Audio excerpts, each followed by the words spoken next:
I have 5 minutes, but I'll try to be a little tolerant on that given the number of folks who are here. Mr. Chairman, would you consider a second round? Not yet. Let's see how we do. So I'll start.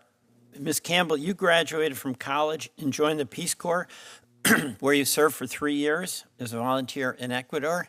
That's a wonderful experience, I'm sure. Can you just describe to us, A, how you made the decision to join the Peace Corps, and B, what that has done to affect you in your day-to-day work now?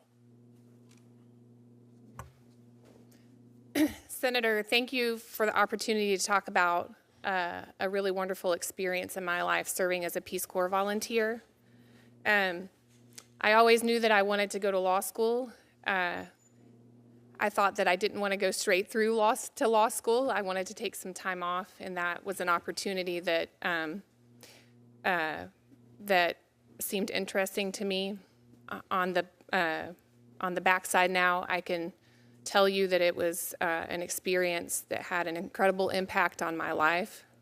Living in a place and seeing firsthand how lucky I am to live in a country and practice law in a country where we have a functioning judiciary and a constitutional system, something that we are so lucky to have that others do not have.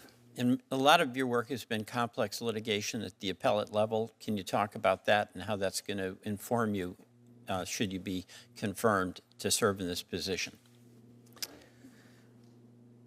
Senator, I have had a pretty broad range of appellate experience, mostly at the Sixth Circuit, but in the other federal circuits, some of the other federal circuits as well.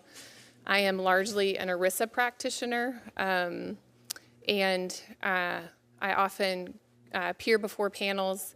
Not a lot of people practice ERISA. It's a niche area, and have the experience of really engaging in productive debate and back and forth with the panels. And certainly that has informed my idea of how I would be if I were fortunate enough to be confirmed, civility and engagement with the litigants before me. Thank you. And Judge Lopez, as an assistant U.S. attorney in Maine for over a decade, you prosecuted a range of crimes, and some of the ones are the horrible crimes of sex trafficking and sexual exploitation of children. Could you explain to the committee how it was you were drawn to that work and what you learned from it? Thank you, Senator, for that question and for the opportunity to speak about something that I'm truly passionate about. I did have the privilege to serve my community as an assistant United States attorney for more than a decade.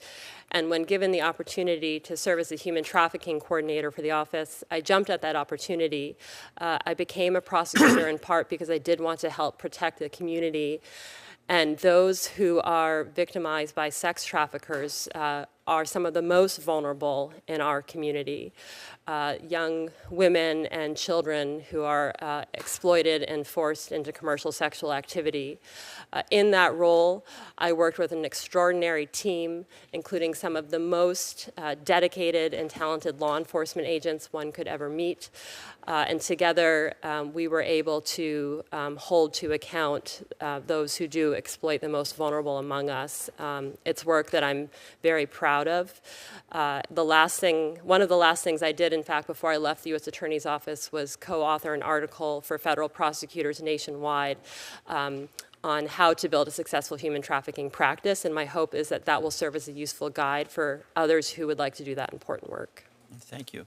And then, so you went from an advocate or prosecutor to serving as a superior judge and now potentially appellate court judge. Tell us about your superior court judge experience and how you see that as making you a better appellate judge. Thank you, Senator. As a member of the Maine Superior Court, I preside over a wide range of civil and criminal matters, including by conducting jury trials. The Maine Superior Court also has jurisdiction over a variety of appeals, including appeals from Maine administrative agencies, and those appeals often present complex statutory and constitutional questions. And so I do believe the work has given me a broad skill set that would be useful if I'm fortunate enough to be confirmed to the First Circuit. As a trial court judge, I'm also acutely aware that the work we judges do impacts people's daily lives. And so if I were fortunate enough to be confirmed as an appellate judge, I would always keep that in mind, that there are real-world consequences to the work that we do. Thank you very much. And I'll now recognize Senator Graham for 5 minutes.